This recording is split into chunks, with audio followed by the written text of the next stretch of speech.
तो चलिए दोस्तों देखिए, इस सूचना के अधिकार में दोस्तों हमने एक एक क्वेश्चंस उठा कर डाले, मतलब कि इससे बाहर कुछ भी आपको नहीं मिलेगा। ठीक है, तो चलिए शुरू करते हैं। देखिए, सूचना का अधिकार, आपको पता होगा सूचना का अधिकार अधिनियम कब आया? 2005 में आया। इसे और किस नाम जानते हैं? RTI एक्ट कहते हैं दोस्तों शॉर्ट में। ठीक है, क्योंकि R का मतलब क्या होता है? राइट, और T का मतलब होता है दोस्तों टू, और I का मतलब होता है इंफॉर्मेशन। तो RTI एक्ट 2005 के नाम से जाना जाता है। ठीक है, अब देखिए सबसे पहले बात करते हैं सूचना का अधिकार क्या होता है दोस्तों। जैसे कि कोई भी दोस्तों सरकारी मान लिया संस्था है, कोई भी चीज है जिससे हम कोई सी सूचना लेना चाहते हैं, ठीक है, तो उसके बारे में सूचना देना। ठीक है, अब देखिए पहले क्वेश्चन क्या होगा दोस्तों कि RTI लागू करने वाला पहला देश कौन सा था? क्या दोस्तों RTI लागू करने वाला पहला देश कौन सा था दोस्तों? तो आपको बताना है स्वीडन। क्या दोस्तों? स्वीडन। कब लागू किया? 1766 में दोस्तों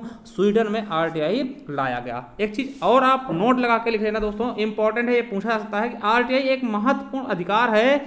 इसको भारतीय संविधान का, आपको बताओ भारतीय संविधान के बारे में दोस्तों। ठीक है, भारतीय संविधान के अनुच्छेद 19(1) के का के तहत, आपको पता होगा 19(1) में दोस्तों आपको क्या दिया है? वाक एवं अभिव्यक्ति स्वतंत्रता। ठीक है, तो 19(1) के दोस्तों का के अंतर्गत वाक एवं अभिव्यक्ति की स्वतंत्रता, ठीक है, के अधिकार तथा अनुच्छेद 21 के तहत प्राण एवं दैहिक स्वतंत्रता के अधिकार का एक अंग माना गया है। यानी आपसे पूछा जा सकता है दोस्तों कि RTI मतलब किस अनुच्छेद से संबंधित है दोस्तों? तो किस अनुच्छेद के? तो दोस्तों 19(1) के का से और अनुच्छेद 21 से। ठीक है, तो 19 का में क्या है दोस्तों? आपको पता होगा वाक एवं अभिव्यक्ति स्वतंत्रता दोस्तों, जिसमें आपको पता होगा प्रेस स्वतंत्रता भी बोलते हैं इसको। ठीक है, और 21 में क्या है? प्राण एवं दैहिक स्वतंत्रता। और आपको पता होगा कि जो ये आपका दोस्तों 21 है, अनुच्छेद 21 है, ये कभी भी दोस्तों निरस्त नहीं होता, लंबित नहीं होता दोस्तों, चाहे वो आपातकाल हो चाहे जो समय हो दोस्तों। तो आर्टिकल 20 और 21 आपको पता होगा, हमने बहुत बार बताया है कि इसे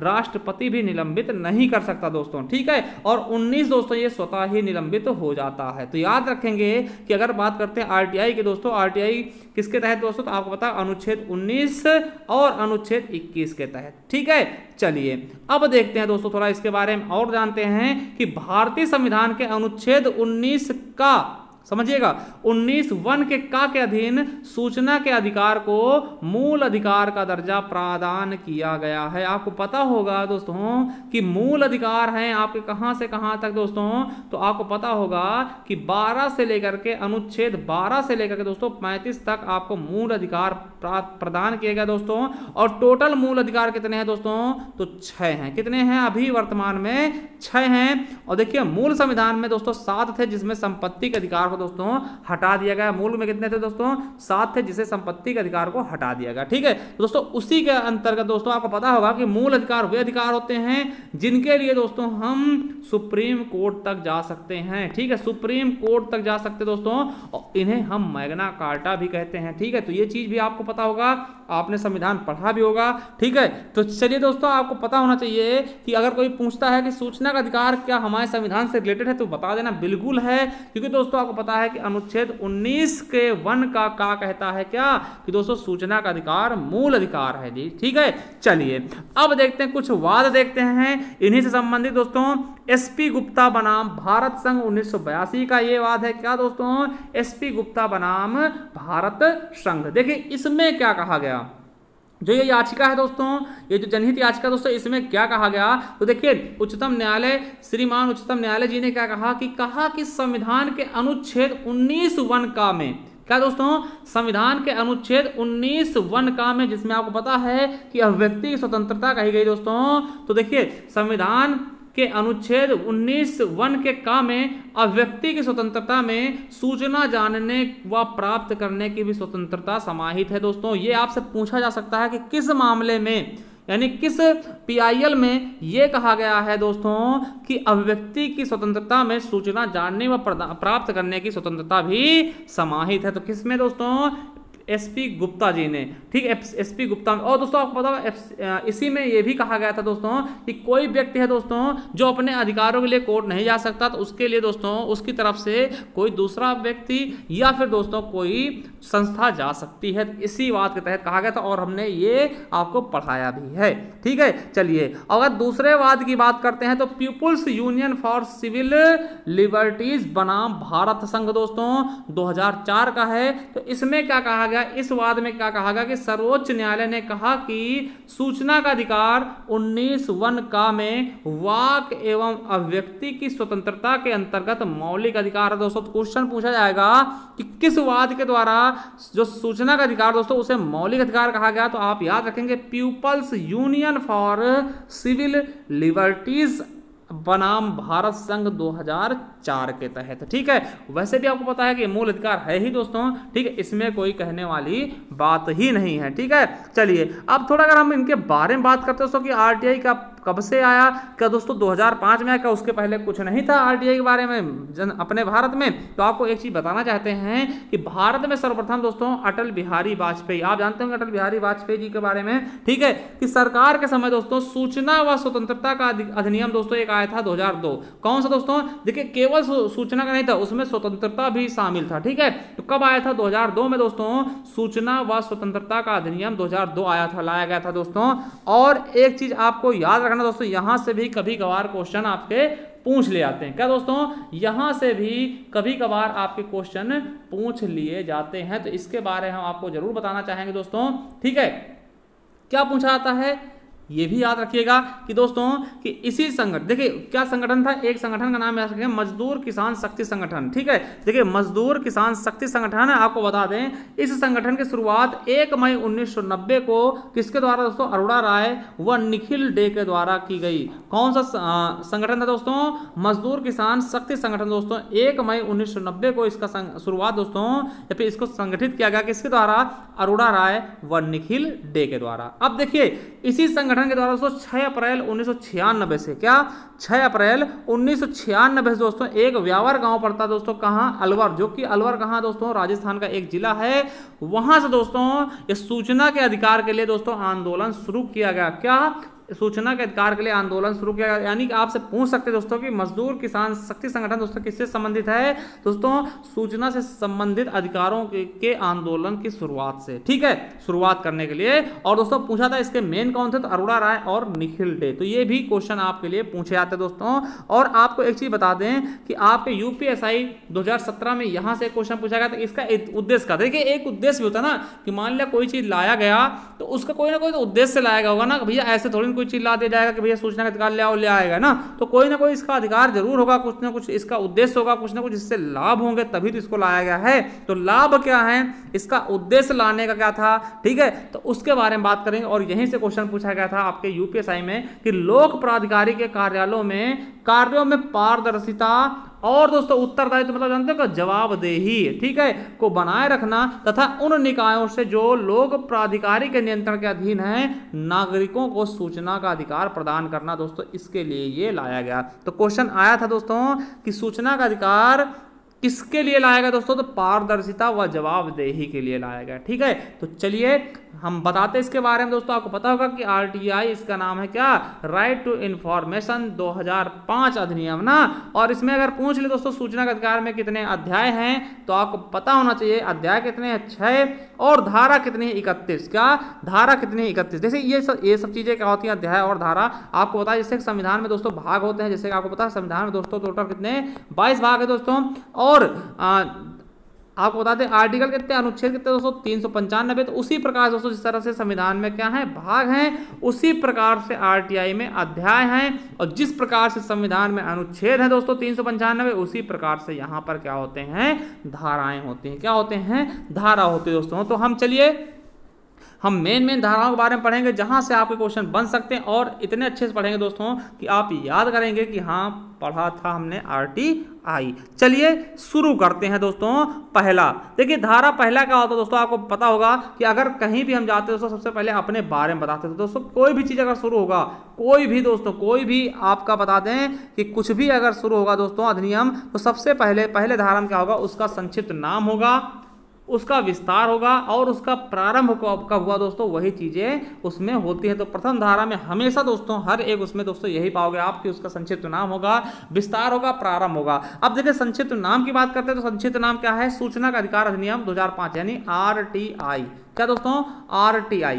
अब विस्तार की बात करेंगे दोस्तों तो याद रखेंगे क्या दोस्तों, याद रखेंगे कि इसका विस्तार कहां तक था दोस्तों, तो आपको बता दें जम्मू कश्मीर को छोड़ करके संपूर्ण भारत में था।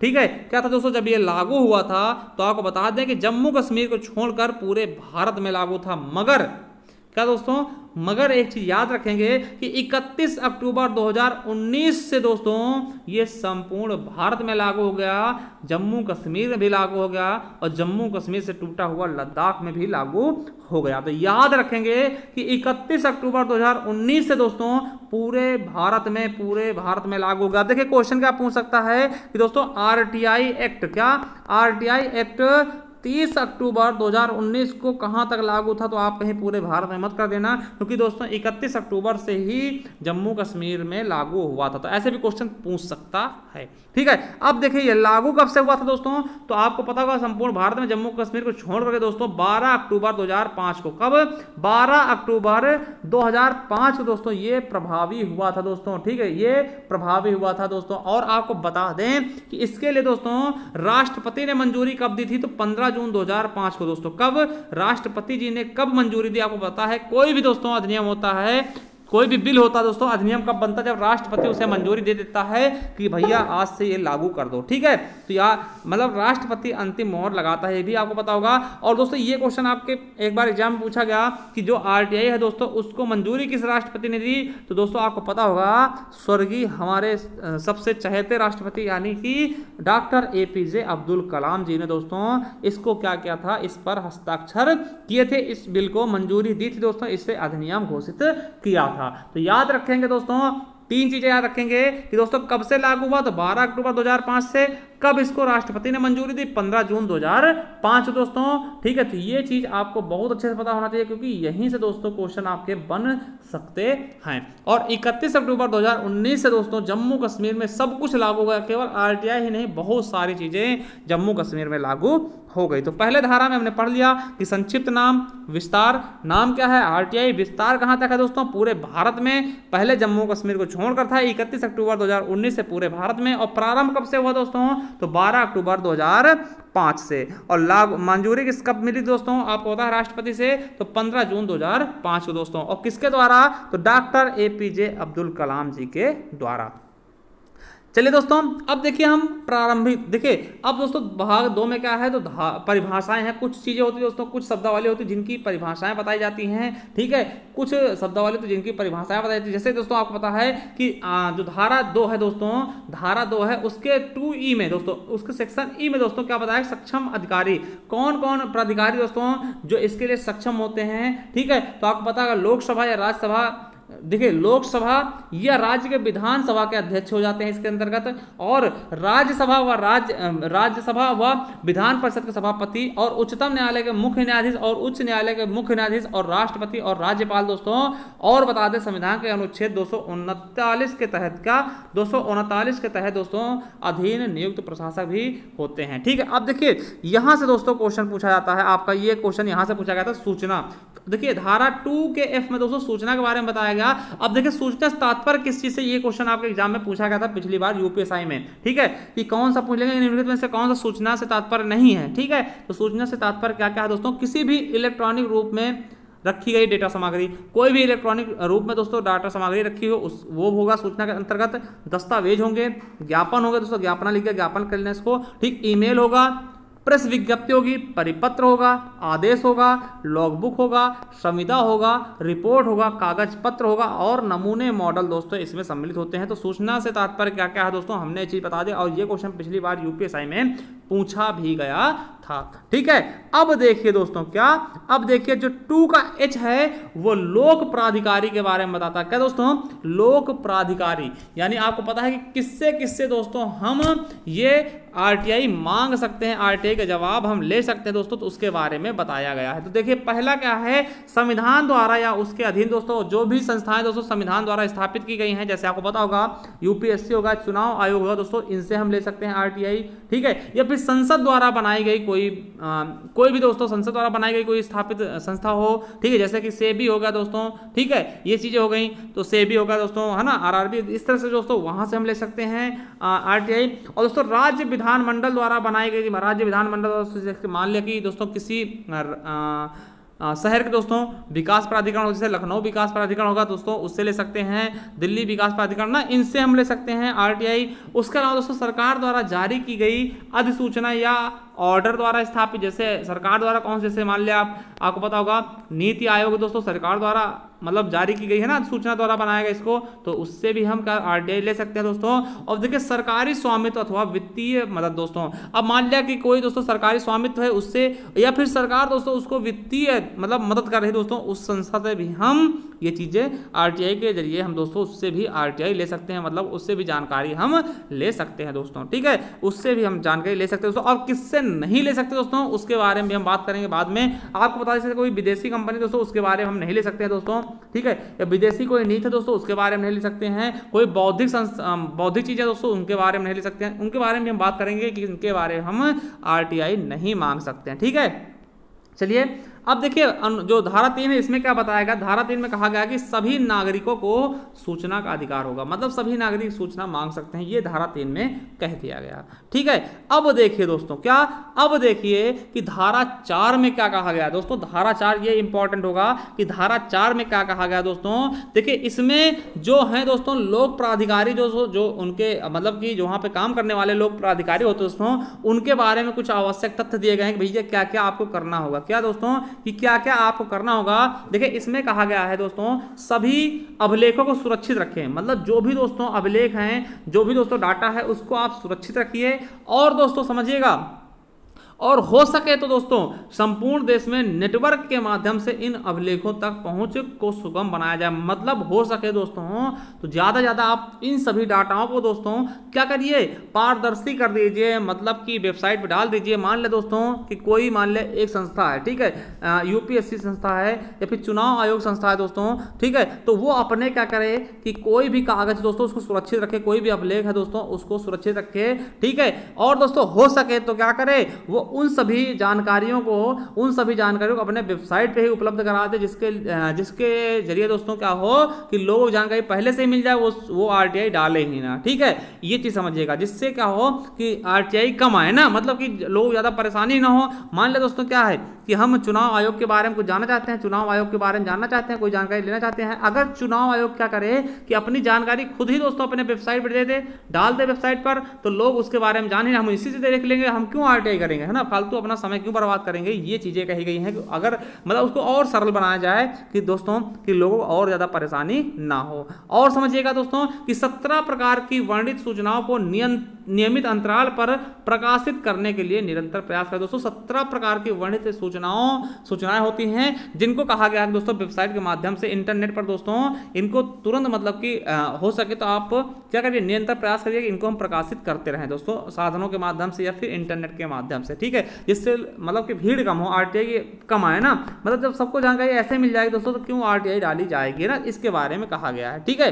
तो ये चीजें बताई गई हैं किसमें दोस्तों, आपके अध्याय मतलब कि धारा 4 में, ठीक है, धारा 4 में सब चीजें बताई गई हैं। चलिए अब देखिए धारा 5 इतना इंपॉर्टेंट है नहीं दोस्तों, तो हम सीधा चलते धारा 6 के बारे में। धारा 6 के बारे में क्या कहा गया, सूचना प्राप्त करने के लिए अनुरोध दोस्तों, क्या सूचना, आप देखिए अगर आप सूचना प्राप्त करना चाहते हो दोस्तों क्या करेंगे, आपको पता है कोई भी व्यक्ति हो दोस्तों वो लोक प्राधिकरण के केंद्रीय या राज्य लोक सेवा अधिकारी या केंद्रीय या राज्य सहायक लोक सेवा अधिकारी को दोस्तों उचित फीस दे करके, क्या उचित फीस दे करके दोस्तों सूचना प्राप्त करने का अनुरोध लिखित में, देखिए कितने तरीके से दोस्तों माध्यम का होना चाहिए, तो दोस्तों लिखित होना चाहिए, आप लिख करके या फिर दोस्तों ईमेल यानी इलेक्ट्रिक माध्यम से दोस्तों ऑनलाइन, ठीक है, दो माध्यम होते हैं दोस्तों, या तो आप लिख के पत्र में लिख के दोस्तों दे सकते हैं या फिर दोस्तों ऑनलाइन आवेदन कर सकते हैं। और भाषा कौन सी होनी चाहिए दोस्तों, हिंदी या अंग्रेजी, क्या दोस्तों भाषा क्या होनी चाहिए दोस्तों, उस क्षेत्र की भाषा जिसमें अनुरोध किया जा रहा है प्राप्त कर सकते हैं दोस्तों। देखिए हिंदी अंग्रेजी हो सकती है दोस्तों मेन रूप से, या फिर दोस्तों मान लिया आप बंगाल में दोस्तों तो बंगाल में बंगाली ही चलेगी, है ना, क्षेत्रीय भाषा हिंदी अंग्रेजी दोस्तों मेन होती है और क्षेत्रीय भाषा का भी प्रयोग आप कर सकते हैं, ठीक है। तो दोस्तों ये आप समझ गए होंगे माध्यम कौन सा, लिखित या फिर इलेक्ट्रॉनिक। भाषा कौन सी दोस्तों, कोई सी भाषा हो सकती है, मुख्यतः दोस्तों हिंदी और अंग्रेजी के बारे में बताया गया है। ठीक है, तो ये चीजें आप बिल्कुल अच्छे से याद रखेंगे। चलिए दोस्तों, अब देखिए आपका मोस्ट से भी मोस्ट इंपॉर्टेंट आ गया है दोस्तों लाइन, मोस्ट से भी मोस्ट इंपॉर्टेंट, जो कि हर बार आपके एग्जाम में पूछ ही लिया जाता है। अभी हम बताएंगे दोस्तों कब पूछा गया, ये भी आपको बता देंगे। देखिए पिछली बार यूपीएसआई में यहीं से क्वेश्चन बने हैं, और दोस्तों अभी जो मृतक आश्रित का पेपर हुआ उसमें भी यहीं से क्वेश्चन पूछे गए हैं। देखिए सबसे पहली चीज आपसे पूछ लिया जाएगा दोस्तों कि केंद्र मतलब कि आरटीआई देने के दोस्तों दिन कितने दिन के भीतर आरटीआई मिल जानी चाहिए दोस्तों, 30 दिनों के भीतर। ठीक है, अब देखिए समझिए, इंपॉर्टेंट है दोस्तों, मोस्ट इंपॉर्टेंट, इसको लगा लीजिएगा और यहीं से क्वेश्चन बनेगा इस बार भी। ठीक है, देखिए केंद्रीय लोक सेवा अधिकारी या राज्य सेवा केंद्रीय लोक सेवा अधिकारी या राज्य लोक सेवा अधिकारी को सामान्य रूप से दोस्तों, सामान्य रूप से 30 दिनों के भीतर दोस्तों आपको सूचना उपलब्ध कराया जाएगा। दोस्तों मान लिया आप आरटीआई दायर करते हो दोस्तों, तो आपको अगर सामान्य रूप से दोस्तों, तो आपको 30 दिन के भीतर आपको आरटीआई का जवाब मिल जाना चाहिए दोस्तों। तो याद रखेंगे सामान्य रूप से दोस्तों कितने दिनों के भीतर आपको आरटीआई का जवाब मिलना चाहिए, तो 30 दिनों के भीतर। कितने दोस्तों, 1 महीना, 30 दिन के भीतर। अब देखिए ये इंपॉर्टेंट फैक्ट आपके लिए मोस्ट इंपॉर्टेंट, इसको आप क्या करिएगा, अंडरलाइन कर लीजिएगा। देखिए जीवन या स्वतंत्रता संबंधित अगर कहीं भी दोस्तों कोई मामला जीवन या स्वतंत्रता संबंधित कोई सूचना मांगी जाती है दोस्तों, तो वो दोस्तों 48 घंटे हो या फिर 2 दिन, दोनों में से कोई भी ऑप्शन मिल सकता है दोस्तों, क्योंकि 48 घंटे में ही 2 दिन में 48 घंटे होते हैं। अगर वो चीजें दोस्तों, अगर आरटीआई का संबंध दोस्तों किसी के जीवन या स्वतंत्रता संबंधित दोस्तों, तो उस आरटीआई की सूचना दोस्तों 48 घंटे या 2 दिन के भीतर उपलब्ध कराना ही होगा। ये आप मोस्ट से भी मोस्ट इंपॉर्टेंट, चाहे 4-5 स्टार लगा लो। ठीक है, 4 स्टार आपके कंधे पर लगेंगे, उतने स्टार इन दोनों क्वेश्चन में लगा देना, जरूर आएगा क्वेश्चन। ठीक है, चलिए ये वाला क्वेश्चन दोस्तों आपके पता है कि आपके जो मृतक आश्रित पेपर अभी हुए थे दोस्तों, उसमें भी यही क्वेश्चन पूछा गया था। ठीक है, चलिए अगला है आवेदनकर्ता अपने आवेदन पत्र के साथ दोस्तों, ठीक है, 10 रुपए का डिमांड ड्राफ्ट, बैंकर चेक या भारतीय पोस्टल ऑर्डर के रूप में लोक प्राधिकरण के लेखा अधिकारी के नाम भेजेगा दोस्तों। आपको पता है 10 रुपए का डिमांड ड्राफ्ट लगता है दोस्तों, 10 रुपए खर्च होते हैं। ठीक है, और आपको बता दें कि यही चीज दोस्तों, ठीक है, यही चीज गरीबी रेखा से नीचे वालों को मुफ्त सूचना दी जा सकती है दोस्तों, दी जाती है। ठीक है, अब एक चीज समझिएगा, एक चीज समझिए, मान लिया हमने आरटीआई डाला दोस्तों और 30 दिन के भीतर भी इसका जवाब नहीं आया, तो आपको बता दें कि दोस्तों 30 दिन के भीतर भी नहीं आया, तो देखिए यदि सूचना समय के अंदर नहीं दी जाती तो सूचना हेतु दोस्तों निवेदन करने वाले व्यक्ति को निःशुल्क सूचना दी जाएगी। मान लिया 30 दिन के भीतर नहीं आई दोस्तों, है ना, समान रूप से हमने मांगा और 30 दिन के भीतर नहीं आया दोस्तों, फिर क्या होगा, जो हमें पैसे देने थे दोस्तों वो फ्री हो जाएगा, मतलब उसको सूचना फ्री में देना होगा। देखिए एक क्वेश्चन बहुत बार पूछा था दोस्तों, कई बार पूछा गया, ये इंपॉर्टेंट लगा लीजिएगा कि सूचना मांगने वाले को, मान लिया हम भाई कुछ सूचना चाह रहा है किसी चीज के बारे में, मान लिया हमने कहा कि भैया हमें दोस्तों ये जो आपका चुनाव आयोग है इसके बारे में सोचना चाहिए, तो ऐसा नहीं भैया पूछें पहले कारण तो बताओ किस लिए सोचना चाहिए, कारण नहीं पूछ सकते, मतलब कारण लिखना जरूरी नहीं है कि भैया हम किस लिए आपसे पूछ रहे हैं, बस हमने पूछ लिया आपको बताना पड़ेगा। तो क्वेश्चन ये पूछा भी जा चुका आपके यूपीएसआई में, क्या सूचना मांगने के लिए सूचना कारण बताना आवश्यक है, तो बिल्कुल आवश्यक नहीं है दोस्तों। आप आरटीआई दायर करेंगे तो आपसे ये नहीं कहा जाएगा कि भैया पहले आप बताओ तो काहे लिए पूछ रहे हो ना, ऐसा कहीं भी नहीं कहा जाएगा। तो ये आपके लिए मोस्ट इंपॉर्टेंट, और इसको याद रखना, ठीक है क्या दोस्तों, इसको याद रखना। और दोस्तों ये चीज आपके लिए मोस्ट इंपॉर्टेंट, धारा 8, क्या दोस्तों, धारा 8 समझिएगा, इसके बारे में क्या बताएगा दोस्तों कि किसमें किसमें आपको आरटीआई जवाब नहीं दिया जाएगा दोस्तों। समझिएगा कि आरटीआई के तहत सूचना देने से मना, मतलब किन किन मामलों में आरटीआई सूचना देने से मना कर सकती है दोस्तों, तो इसके बारे में आप थोड़ा सा और लिख लीजिएगा। या फिर दोस्तों ऐसे क्वेश्चन पूछे गए हैं इस बार, मतलब यूपीएसआई में दोस्तों यहां से भी क्वेश्चन आपके बने हैं। तो कब कब दोस्तों आरटीआई देने से मना कर सकता है, देखिए समझिएगा, जब दोस्तों देश की संप्रभुता या अखंडता पर कोई बात आ जाएगी, मान ले दोस्तों ऐसी आरटीआई दे दी जाए जिससे दोस्तों देश में कोई प्रॉब्लम हो जाए, है ना, संप्रभुता भंग हो जाए दोस्तों, या फिर अखंडता भंग हो जाए दोस्तों, तब आपको आरटीआई देने से मना किया जा सकता है दोस्तों। ठीक है, दूसरा दोस्तों आपको पता होना चाहिए कि राज्य की सुरक्षा रणनीति, वैज्ञानिक या आर्थिक हित पर दोस्तों अगर कोई प्रतिकूल प्रभाव पड़ता है दोस्तों तब भी नहीं दिया जाएगा आपको आरटीआई के जवाब। मान लो दोस्तों किसी वैज्ञानिक संबंधी है या फिर किसी राज्य से संबंधित, राज्य की सुरक्षा संबंधित है, या कोई रणनीति है दोस्तों या आर्थिक हित के संबंधित है दोस्तों, तो अब भी आपको नहीं दिया जाएगा। ठीक है, और सुनिएगा, आप लोग लिखते रहिएगा क्योंकि हमने ज्यादा नहीं डाले हैं दोस्तों। अब समझिएगा, और अगला क्या दोस्तों, कोई व्यक्ति के जीवन या शारीरिक सुरक्षा संबंधित है दोस्तों, ऐसा मान लिया कि दोस्तों हम कोई सूचना दे दें और किसी व्यक्ति की जान उससे जा सकती है या दोस्तों उससे मारा जा सकता है, तो ऐसी चीजों के हम मतलब आपके आरटीआई का जवाब को रोका जा सकता है, आपको आरटीआई जवाब नहीं दिया जाएगा। और अगर बात करें दोस्तों सूचना का अधिकार जिससे किसी अपराध को उद्दीपन मिलेगा दोस्तों, मान लिया कोई सूचना का अधिकार हम दे दे दोस्तों जिससे कोई अपराध को उद्दीपन मिल जाए, मतलब कि आप समझ सकते हैं कि वो अगर सूचना अगर मिल जाती है तो उससे अपराध जरूर होगा दोस्तों, तब हमें अगर लगता है इनको तो दोस्तों वो नहीं देंगे इसका अधिकार। या फिर दोस्तों किसी के लिए दोस्तों न्यायालय ने मना किया हो भैया कि इसके बारे में आपको नहीं बताना, तब आपको दोस्तों नहीं दिया जाएगा सूचना का अधिकार, है ना, सूचना नहीं दी जाएगी। या दोस्तों आपको बता दें कि संसद या राज्य विधानमंडल के विशेषाधिकार का भंग हो रहा हो दोस्तों, तब भी नहीं दिया जाएगा, ठीक है, तब समझिएगा। या फिर दोस्तों सूचना का अधिकार जब नहीं दिया जाएगा जो अधिकारियों, समझिए, जो अपराधियों के अन्वेषण मतलब अपराधियों के जांच वांच में पकड़े जाने में समायोजन में अड़चन डालेंगे दोस्तों, तब भी नहीं दिया जाएगा, ठीक है। या फिर दोस्तों किसी विदेशी सरकार से विश्वास से प्राप्त सूचना, किसी विदेशी सरकार के बारे में दोस्तों नहीं दिया जाएगा आरटीआई। या फिर दोस्तों मंत्रिमंडल के कागज पत्र आदि का दोस्तों नहीं दिया जाएगा। तो दोस्तों मेन आप याद रखना कि देश की अखंडता, एकता, ठीक है, वैज्ञानिकों की सुरक्षा, राज्य की सुरक्षा, या फिर किसी व्यक्ति की सुरक्षा के लिए दोस्तों, या फिर दोस्तों आपके किसी विदेशी सरकार से विश्वास से प्राप्त सूचना पर भी नहीं दिया जाएगा आपका आरटीआई दोस्तों, ठीक है। चलिए दोस्तों, ठीक है, अब देखते हैं दोस्तों क्या धारा 11, ठीक है, धारा 11 देखिए हमने 10 नहीं देखना है, ठीक है, ना ही दोस्तों अब सीधा देखेंगे, ना 2 देखेंगे ना 10 देखेंगे दोस्तों, सीधा देखेंगे हम क्या 11, ठीक है। देखिए 9 में क्या है, कॉपीराइट के बारे में बताया गया, उसका उल्लंघन करते हैं तो ये चीजें बताएंगे। 11 दोस्तों इंपॉर्टेंट है, 11 क्या है दोस्तों, इंपॉर्टेंट है, 11 के बारे में हम देखना चाहते हैं। देखिए 11 क्या है, व्यक्तियों के बारे में सूचना संबंधित दोस्तों, व्यक्तियों को सूचना कैसे दी जाएगी दोस्तों, इनके बारे में बताया गया है 11 में, ठीक है। तो इसके बारे में हम आपको बताना चाहते हैं दोस्तों। देखिए जहां, अब देखिए एक चीजें समझिएगा कि दोस्तों जहां मांगी गई सूचना किसी तीसरे व्यक्ति से संबंधित है, देखिए अगर कहीं पे दोस्तों कोई मांगी गई सूचना दोस्तों क्या है, तीसरे व्यक्ति से संबंधित है, क्या तीसरे व्यक्ति से संबंधित है दोस्तों कोई मांगी गई सूचना, तब क्या होगा दोस्तों, तब क्या होगा, तो उसके द्वारा दी गई हो, है ना, समझिएगा, जहां मांगी गई सूचना तीसरे व्यक्ति से संबंधित है या उसके द्वारा दी गई हो, या तीसरे व्यक्ति उक्त सूचना को गोपनीय मानता हो, मतलब गोपनीय मानता हो भैया इसे छुपा कर रखना है, तब केंद्रीय लोक सूचना अधिकारी या राज्य लोक सूचना अधिकारी द्वारा इस आशय की लिखित सूचना अनुरोध प्राप्त होने की तारीख के 5 दिनों के भीतर तीसरे व्यक्ति को दी जाएगी दोस्तों, है ना। तीसरा व्यक्ति दोस्तों मान लिया जिसके बारे में कहा जा रहा है उस पे ना हो दोस्तों, तीसरे से हो तो उससे दोस्तों 5 दिन के भीतर तीसरे व्यक्ति को दी जाएगी, ठीक है। चलिए अगला है, ये भी याद रखें दोस्तों, इंपॉर्टेंट ऐसे पूछे जाएंगे, आपको दिखाई भी देंगे ना।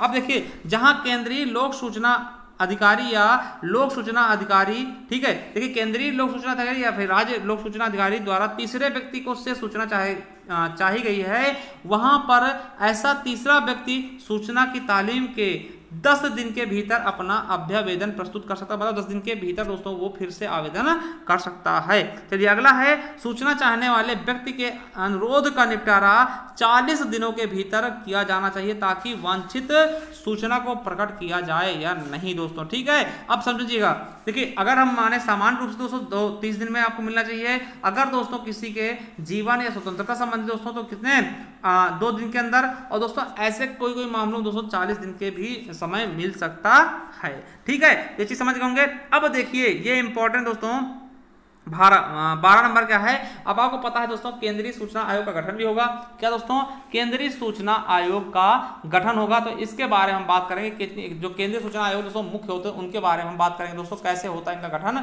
और कितने दिन के इनके कार्यकाल होता है, सबके बारे में बात करेंगे, ठीक है। अब देखिए आपको पता होगा कि इस समय दोस्तों केंद्रीय सूचना आयोग के अध्यक्ष कौन है दोस्तों, तो आपको पता होगा यशवर्धन सिंह है, ठीक है। अब देखिए इनको गठित करने के लिए दोस्तों 3 सदस्यीय टीम होती है, क्या 3 सदस्यीय टीम होती है दोस्तों, और उस टीम में कौन कौन होता है आपको पता होना चाहिए, कौन कौन होता है दोस्तों, प्रधानमंत्री होता है जो कि उस टीम का अध्यक्ष होता है, क्या दोस्तों प्रधानमंत्री जी होते हैं जो कि उस टीम के क्या होते हैं दोस्तों, अध्यक्ष होते हैं, ठीक है, मेन होते हैं प्रधानमंत्री जी। अब समझिएगा कौन होगा दोस्तों, प्रधानमंत्री जी होगा जो कि उस समिति का होते हैं अध्यक्ष होते हैं। उसके अलावा दोस्तों कौन होता है कि लोकसभा के विपक्ष का नेता, दोस्तों आप बताइएगा इस समय लोकसभा के विपक्ष का नेता कौन है दोस्तों, ठीक है, तो लोकसभा के विपक्ष का नेता उसमें शामिल होगा, और दोस्तों मंत्रिमंडल का एक मंत्री जिसे प्रधानमंत्री नामित कर सकता है दोस्तों, प्रधानमंत्री खुद उसको बुला सकता है दोस्तों, मंत्रिमंडल का एक मंत्री होगा, तो 3 लोग दोस्तों इसमें शामिल होते हैं। इन तीनों की सिफारिश पे दोस्तों आपको पता है कि एक मुख्य सूचना आयुक्त होगा और दोस्तों 10 10 अन्य केंद्रीय सूचना आयुक्त का गठन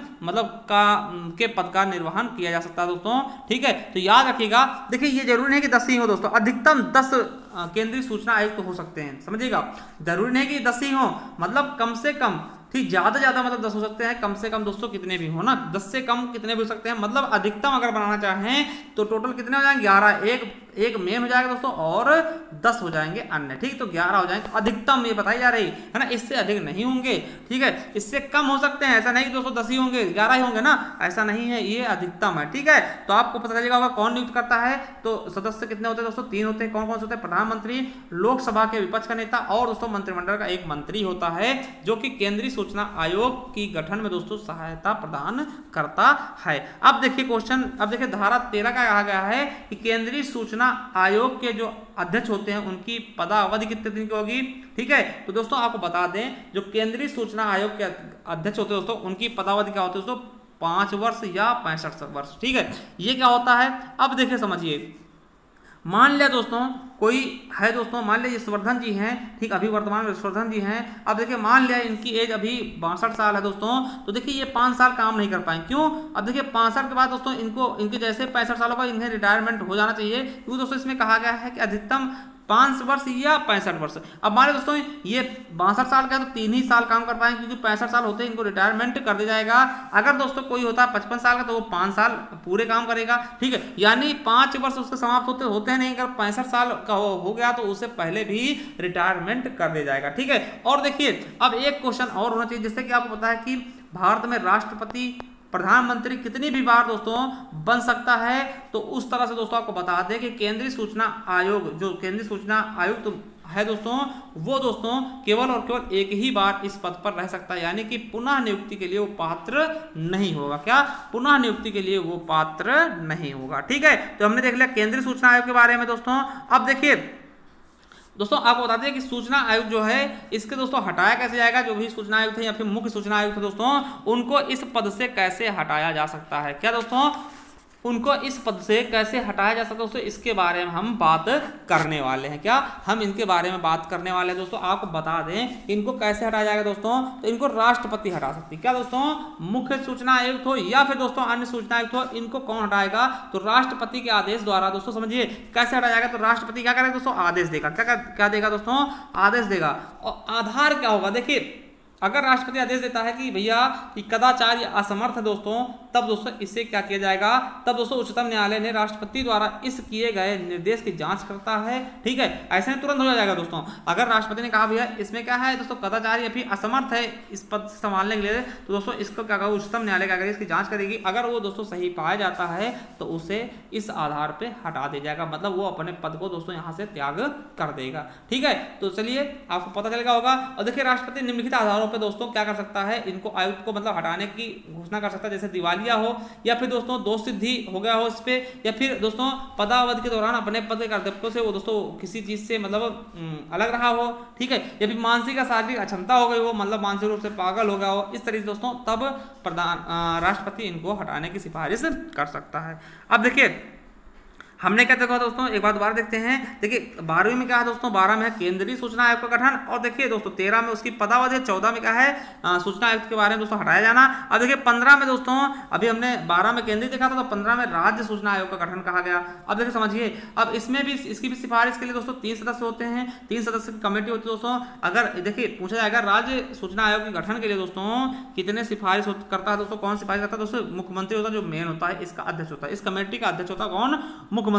दूसरा दोस्तों जैसे वहां पे दोस्तों लोकसभा के विपक्ष का नेता होता था, यहाँ पे कौन है, विधानसभा के विपक्ष का नेता, और दोस्तों मंत्रिमंडल का सदस्य होगा जिसको सीएम द्वारा नामित किया जाएगा। सीएम चाहेगा तो किसी को भी बुला सकता है। तो 3 लोगों की दोस्तों मंडली होती है, यही दोस्तों 11 लोगों की नियुक्ति करते हैं। देखिए कौन कौन होता है, तो एक राज्य का मुख्य सूचना आयुक्त होगा और दोस्तों 10 अन्य सूचना आयुक्त होंगे। तो याद रखेंगे टोटल कितने होंगे 11 होंगे। देखिए अधिकतम 11 हो सकते हैं ना, देखिए ये जो 10 है दोस्तों ये वाले, तो ये अधिकतम होता है, इससे ज़्यादा नहीं होंगे, इससे कम कुछ भी हो सकता है, ठीक है। मैक्सिमम 10 होने चाहिए और मिनिमम दोस्तों 1 भी हो सकता है, ये मतलब इस पर कोई पाबंद नहीं है, ठीक है। तो ये चीज़ याद रखेंगे। अब देखिए पदावधि दोस्तों हमने पहले बताया, जो केंद्र का होता है वही राज्य का भी है, सब कुछ केंद्र और राज्य वाला ही है, दोस्तों सब कुछ केंद्र और राज्य वाला ही है। कि पदावधि कितने होगी, धारा 16 में कहा गया है तो 5 साल या 65 साल, जो पहले होगा दोस्तों उसी के अनुसार इसको रिटायरमेंट दी जाएगी। और तो दोबारा इस पोस्ट पर नहीं बैठ सकता, क्या दोबारा इस पोस्ट पर नहीं बैठ सकता। और दोस्तों आपको बता दें कि जो आरटीआई अधिनियम है इसमें नवीनतम संशोधन कब हुआ, 2019 में हुआ।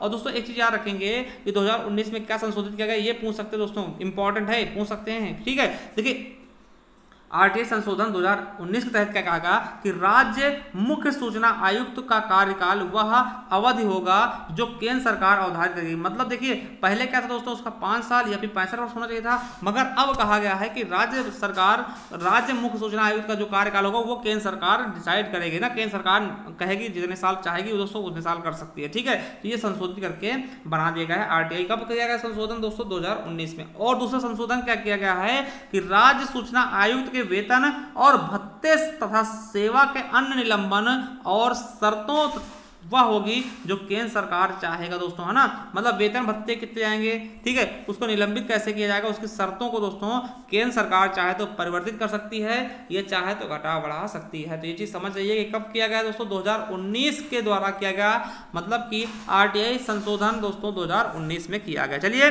अब हम देखते हैं आर्टिकल 17 दोस्तों, राज्य मुख्य सूचना आयुक्त या राज्य सूचना आयुक्त को हटाया जाना। दोस्तों हमने बताया था कि जिस प्रकार से दोस्तों केंद्र वाले को हटाता है राज्यपाल हटाता है दोस्तों, ठीक है, उसी प्रकार से राज्य वाले को राज्यपाल, देखिए केंद्र वाले कौन, राष्ट्रपति हटाता है, सॉरी हमने गलत बोल दिया है कि केंद्र वाले को कौन हटाएगा, राष्ट्रपति, उसी प्रकार से राज्य वाले को राज्यपाल हटाएगा दोस्तों, ठीक है। अब देखिए एक चीज हम आपको और बता दें दोस्तों, अगर आप किसी भी तरह तैयारी कर रहे हैं दोस्तों, हमारी ये ई बुक है, 2 ई बुक है दोस्तों, ये है हिंदी सामान्य हिंदी की, इसमें आपको वर्णमाला संबंधी सब कुछ मिल जाएगा। देखिए वर्णमाला है, ठीक है, फिर उसके बाद विकारी शब्द भी मिल जाएंगे इसमें। देखिए थोड़ा सा हम जूम करके आपको दिखा भी देते हैं क्या क्या मिलेगा, ठीक है। देखिए विकारी शब्द मिल जाएंगे, इसके अलावा दोस्तों अविकारी शब्द, जैसे विकारी शब्द में क्या आता है, संज्ञा सर्वनाम क्रिया विशेषण, ठीक है। अविकारी शब्द में है ना समुच्चय बोधक, संबंध बोधक, विस्माद बोधक, है ना, और दोस्तों लिंग वाच्य कारक सब कुछ मिल जाएगा, रसचंद अलंकार सब कुछ मिल जाएगा दोस्तों। यूपीएससी के लिए मोस्ट इंपॉर्टेंट है। अगर इसे आप चाहते हैं पीडीएफ रूप में दोस्तों आपको 50 रुपये मिलेगी। कैसे मिलेगी दोस्तों, इस नंबर पे आप क्या कर सकते हैं, 50 रुपये पे करके, चाहे वो गूगल पे हो, फोन पे हो, पेटीएम हो दोस्तों, करके स्क्रीनशॉट भेज सकते हैं, ठीक है, 50 रुपये, तो आपको ये पीडीएफ रूप मिल जाएगी। उसके अलावा दोस्तों अगर आप इसे चाहते हैं जो हिंदी साहित्य इतिहास दोस्तों, इसका भी 50 रुपये मूल्य है दोस्तों, ठीक है। सभी एग्जाम के लिए, खास करके यूपीएससी के लिए दोस्तों आपको पता है कि इसमें सभी प्रकार के पुरस्कार शामिल हैं, चाहे वो ज्ञानपीठ हो, साहित्य अकादमी भारत भारती हो, सलाहकार सम्मान, सब कुछ दोस्तों इसमें पूरे लगभग 8 तरीके के पुरस्कार हैं। उसके अलावा कवि और उनके उपनाम हैं, जन्म स्थान है, उनकी रचनाएं और संपूर्ण हिंदी साहित्य का इतिहास होगा दोस्तों सभी एग्जाम के लिए। अगर आप इसे ही परचेस करना है दोस्तों वही सिस्टम है कि 50 रुपये, अगर दोनों चाहते हैं आप दोस्तों 100 रुपये सेंड कर सकते हैं, ठीक है, इसी नंबर पर गूगल पे, फोन पे या पेटीएम करके, ठीक, प्राप्त कर सकते हैं। चलिए दोस्तों आगे देखते हैं, आगे क्या है।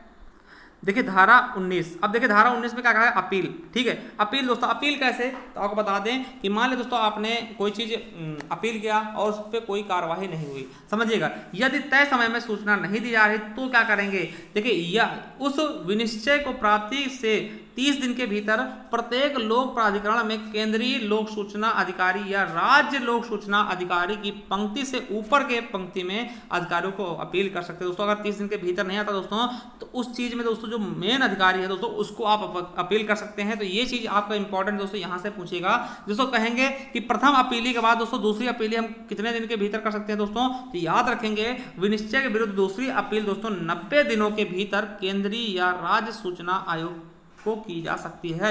समझिएगा कि मान लिया आपने प्रथम अपील किया दोस्तों, आपको संतोषजनक उत्तर भी नहीं मिला, ठीक है, अगर मान लिया अपील किया दोस्तों संतोषजनक उत्तर नहीं मिला तो आपसे पूछा जाएगा, तो दोस्तों उत्तर न मिलने पर हम मुख्य सूचना आयुक्त के पास दोस्तों 90 दिन के भीतर अपील कर सकते हैं। तो ये 90 वाला बहुत ही इंपॉर्टेंट, ये याद रखेंगे, ठीक है। अब देखिए पर्याप्त कारण होने पर केंद्रीय या राज्य सूचना आयोग 90 दिन के पश्चात भी अपील को ग्रहण कर सकती है। अगर मान लिया दोस्तों आप कहा क्या 90 दिन के भीतर करना है, मगर मान लिया 90 दिन के भीतर नहीं करते दोस्तों, अगर कोई पर्याप्त कारण है या फिर दोस्तों कोई है ना पर्याप्त कारण अगर लगता है, पर्याप्त कारण है केंद्रीय सूचना या फिर राज्य सूचना आयोग को लगता है कि पर्याप्त कारण है आपके ये दोस्तों मतलब अपील करने का, दोस्तों 90 दिन के बाद भी आपसे ये अपील ग्रहण की जा सकती है, ठीक है। अब देखिए समझिएगा जो प्रथम अपील का निपटारा है दोस्तों, प्रथम अपील का निपटारा अपील दायर करने की तारीख से 45 दिनों के भीतर करना होगा। मान लिया प्रथम अपील आप डाल रहे हैं दोस्तों, तो उसको अपील करने के दोस्तों कम से कम मतलब ज्यादा दोस्तों 45 दिन के भीतर उसका निपटारा करना ही होगा दोस्तों। ये भी क्वेश्चन आपके एग्जाम में बने हैं, ठीक है। हम आप कहते हैं दोस्तों, तो इसका हम दूसरा पार्ट मतलब कि वो क्वेश्चन लेके आएंगे जो पिछली बार यूपीएसआई में पूछे गए थे, उन सभी क्वेश्चन को हम कर लेंगे जो कि पिछली बार यूपीएसआई में पूछे गए थे, अगर आप लोग कहते हैं तो, ठीक है। चलिए अब आगे देखते हैं दोस्तों। देखिए फिर 20 पे क्या कहा है, सख्ती दोस्तों। सख्ती क्या होता है दोस्तों, शास्ति क्या होता है दोस्तों, पेनाल्टी। अब मान ले दोस्तों किसी आपने आरटीआई लेना चाहा दोस्तों, किसी ने नहीं दिया आरटीआई, तो क्या होगा, उसको पेनाल्टी क्या मिलेगी दोस्तों, उसको दंड क्या दिया जाएगा, उसके बारे में देखिए समझिएगा। यदि लोक सूचना अधिकारी यदि लोक सूचना अधिकारी युक्ति युक्त कारण के बिना, मतलब कोई कारण नहीं बताया, सूचना के आवेदन से लेने से इनकार कर दिया, मान ले दोस्तों कोई कारण भी नहीं बताया, आपसे सूचना लेने से इनकार कर दिया, हम नहीं लेंगे, या फिर दोस्तों जानबूझकर गलत सूचना दे दी, या फिर दोस्तों अपूर्ण दे दी, पूरी नहीं दी सूचना, या फिर भ्रामक सूचना दे दी, गलत सूचना दे दी, या फिर दोस्तों सूचना को नष्ट कर दिया। मान लिया आपने आरटीआई डाला दोस्तों, उसको फाड़ फेंक दिया, ठीक है। तो किसी भी प्रकार से बाधा पहुंचाया दोस्तों, तब क्या होगा, तब दोस्तों क्या होगा, तब जब तक आवेदन ग्रहण नहीं किया जा सकता दोस्तों, तब तक क्या होगा, सूचना प्रदान नहीं कर दी जाता है दोस्तों। अगर मान लिया कोई नहीं प्रदान करता, सूचना फाड़ दिया या फिर लेट कर दिया दोस्तों जानबूझकर, तो दोस्तों क्या होगा, आपको प्रतिदिन का दोस्तों 250 रुपये दिया जाएगा। और दोस्तों ज़्यादा से ज़्यादा आपको मतलब 25,000 तक दिया जा सकता है। ऐसा नहीं कि 2-3 साल ना दे तो 25,000 से आप ज़्यादा कर दो, 50 लाख कर दो, 20 लाख कर दो ना, ऐसा नहीं। मतलब कम से कम दोस्तों उसको 250 रुपये प्रतिदिन मतलब जुर्माना देना होगा। और अधिकतम दोस्तों कितना हो सकता है जुर्माना, तो 25,000 रुपये अधिकतम हो सकता है। अगर कोई दोस्तों भ्रामक आपको विज्ञापन देता है, या फिर दोस्तों गलत जानकारी देता है दोस्तों, या फिर नहीं देता है दोस्तों, तो पेनाल्टी उस पर पड़ेगी दोस्तों। कितनी दोस्तों, प्रतिदिन का 250 रुपये, और उसका अधिकतम कितना हो सकता है, 25,000 रुपये। ये क्वेश्चन आपसे पूछा जा सकता है, ठीक है। अब देखिए 24 नंबर समझिए। 24 नंबर यह अनुच्छेद, ये आपका धारा बहुत इंपॉर्टेंट है। देखिए 24 देखिए इसमें क्या कहा गया है कि ऐसे संगठन जिन पर आरटीआई लागू नहीं होगा, समझिएगा। अभी मैंने बताया था कि आरटीआई किन पर लागू होगा, अब ये पूछा गया किन पर नहीं लागू होगा, समझिएगा। ऐसे संगठन जिन पर आरटीआई लागू नहीं होता है, ऐसे संगठनों का नाम कहाँ डाला गया, अनुसूची 2 में दोस्तों। ये क्वेश्चन आपसे पूछा सकता है, पूछेंगे कि जिन संगठनों पर दोस्तों आरटीआई लागू नहीं होता, उसको किस अनुसूची में रखा गया है, तो अनुसूची 2 में, ठीक है। अब देखिए दूसरी अनुसूची में संशोधन कौन कर सकता है दोस्तों, तो केंद्र सरकार इसमें संशोधन कर सकती है, तो ये भी याद रखेंगे। अब देखिए दूसरी अनुसूची में है क्या, ये भी याद रखना दोस्तों कि दूसरी अनुसूची में क्या क्या है जिस पर आरटीआई नहीं लगेगा दोस्तों। आपसे पूछा जाएगा किन पर आप आरटीआई द्वारा दोस्तों जवाब नहीं ले सकते हैं, तो आपको कुछ चीजें हम बता दे रहे हैं, आप लिख भी लीजिएगा, लिखना चाहते हैं हम जल्दी बोल दे रहे हैं। देखिए पहला है तो क्या होगा दोस्तों, आसूचना ब्यूरो दोस्तों, जो सूचना ब्यूरो दोस्तों उसका नहीं ले सकते आप। दूसरा है दोस्तों मंत्रिमंडल सचिवालय के अनुसंधान और विश्लेषण संखंड, मतलब अनुसंधान संबंधित नहीं ले सकते हैं। तीसरा है राजस्व आसूचना निदेशालय से, और चौथा है केंद्रीय आर्थिक आसूचना ब्यूरो से। पांचवा दोस्तों प्रवर्तन निदेशालय में, और दोस्तों छठा क्या है, स्वापक नियंत्रण ब्यूरो से, और सातवां क्या है, वैमानिक अनुसंधान केंद्र से दोस्तों, और आठवां क्या है, विशेष सीमांत बल, सीमा सुरक्षा बल, केंद्रीय आरक्षण पुलिस बल दोस्तों, भारत तिब्बत सीमा बल यानी ITBP, और दोस्तों CISF दोस्तों केंद्रीय औद्योगिक सुरक्षा बल से आप ले सकते हैं सूचना, राष्ट्रीय सुरक्षा गार्ड से, असम राइफल से, सीमा देखिए सशस्त्र सीमा बल से, या फिर जो आयकर दोस्तों महानिदेशालय है दोस्तों उससे नहीं ले सकते हैं, या फिर राष्ट्रीय तकनीकी अनुसंधान संस्थान से नहीं ले सकते हैं, वित्तीय आसूचना इकाई से नहीं ले सकते हैं, और विशेष सुरक्षा ग्रुप से, और दोस्तों रक्षा अनुसंधान एवं विकास संगठन से, और सीमा सड़क बोर्ड दोस्तों विकास बोर्ड से, और राष्ट्रीय सुरक्षा परिषद सचिवालय दोस्तों। लगभग 22 प्रकार का ऐसी चीजें दोस्तों जहां से हम नहीं ले सकते। अब दोस्तों ये चीज याद रखिएगा, मोस्ट इंपॉर्टेंट जो तथ्य हैं दोस्तों, ये 4 तथ्य दोस्तों इनको याद रखिएगा। देखिए पहला तथ्य क्या है, देखिए पहला तथ्य क्या है कि देखिए पूछा जाएगा क्या आरटीआई सादे कागज पे ली जा सकती है, दोस्तों बिल्कुल ली जा सकती है, समझिएगा।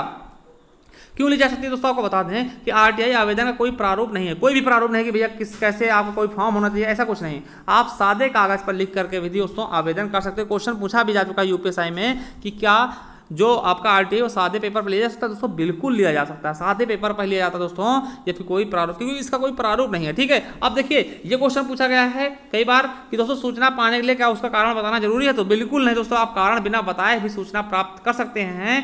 कारण किस लिए चाहते हैं, जैसे मान लिया हम दोस्तों किसी से आप जानकारी लेना चाहते हैं किसी भी कंपनी से, ठीक, जो कि दोस्तों सरकारी है, तो ऐसा नहीं कहेगा भैया काहे ले रहे हो बताओ पहले, नहीं हम नहीं देंगे ना, तो ऐसा कुछ नहीं कह सकती वो, ठीक है, क्योंकि हमारा अधिकार है सूचना पाने, हम बिना कारण भैया हम क्यों बताएं कारण आपको, ठीक है, हाँ बस हमें चाहिए, ठीक है। अब समझिएगा, मान लिया दोस्तों, समझिएगा, मान लिया दोस्तों आपने आरटीआई के तहत दोस्तों अपील की, पहली अपील की, फिर दूसरी अपील की, दोस्तों दोनों के उपाय समाप्त हो गए, मतलब दोनों में आपको जवाब नहीं मिला, तब आप क्या कर सकते हो दोस्तों, ये क्वेश्चन आपके लिए आपके एग्जाम में पूछा भी जा चुका पिछली बार यूपीएससी में। देखिए जब दोनों अपील खारिज होती है दोस्तों, तो आप कहां जा सकते हैं, फिर संविधान के अनुच्छेद 32 के तहत आप सुप्रीम कोर्ट में जा सकते हैं दोस्तों, कहाँ, उच्चतम न्यायालय में जा सकते हैं। आपको पता होगा कि उच्चतम न्यायालय दोस्तों रिट जारी करने का होता है दोस्तों, 5 तरह के वो रिट जारी करता है, किससे, आर्टिकल 32 के तहत दोस्तों, जिससे संवैधानिक उपचारों का अधिकार कहते हैं।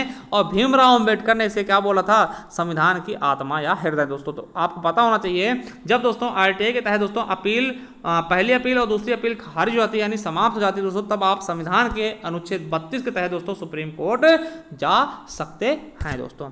और दोस्तों लास्ट क्वेश्चन समझिएगा, ये भी इंपॉर्टेंट पूछा जा चुका है पिछली बार कि देखिए कोई लोक सूचना अधिकारी यह कहकर सूचना से वंचित कर नहीं कर सकता कि जो सूचना उसके अधीन रहनी चाहिए थी उसके दस्तावेज गायब। मान लिया आप कोई सूचना लेने गए तो कहे भैया कि हम अभी तो दस्तावेज मेरे गायब चल गए, मतलब चोरी हो गए या फिर नहीं है, तो ऐसा अगर कोई कहता है तो आप बता दें कि दोस्तों एक है अधिनियम दोस्तों, क्या, लोक अभिलेख अधिनियम 1993 है, इसके तहत दोस्तों ये उल्लंघन माना जाएगा और उस व्यक्ति को दोस्तों अधिकतम 2 साल की कारावास हो सकती है। अधिकतम कितने साल की, 2 साल की कारावास हो सकती है। तो इसलिए दोस्तों ये भी क्वेश्चन आपके एग्जाम में पिछली बार पूछा गया, इसलिए हमने इसको डाल दिया, ठीक है, एग्जाम में इसमें हमने डाल दिया। दोस्तों एक क्वेश्चन आपसे मैं पूछना चाहूंगा कि आप बताइएगा कि जो आरटीआई है दोस्तों, इसको मंजूरी किस राष्ट्रपति द्वारा रहती गई, उस राष्ट्रपति जी का नाम हमें कमेंट बॉक्स में कमेंट करिएगा। और अगर हो सके दोस्तों आप बताइएगा तो हम पिछले बार जो क्वेश्चन पूछे गए या फिर आज तक जितने भी क्वेश्चन पूछे गए हैं आरटीआई से सूचना का अधिकार से दोस्तों, वो सभी के सभी क्वेश्चन हम लेकर के आप सामने उपस्थित होंगे,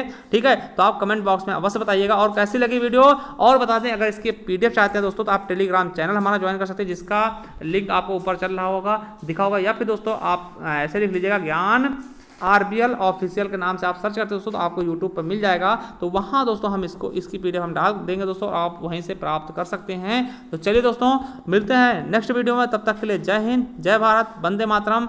और दोस्तों अगर वीडियो अच्छी लगे शेयर करिएगा और ज़रूर बताइएगा वीडियो कैसी लगी, अब इसके क्वेश्चन आंसर करवा जाएं या नहीं। Thank you.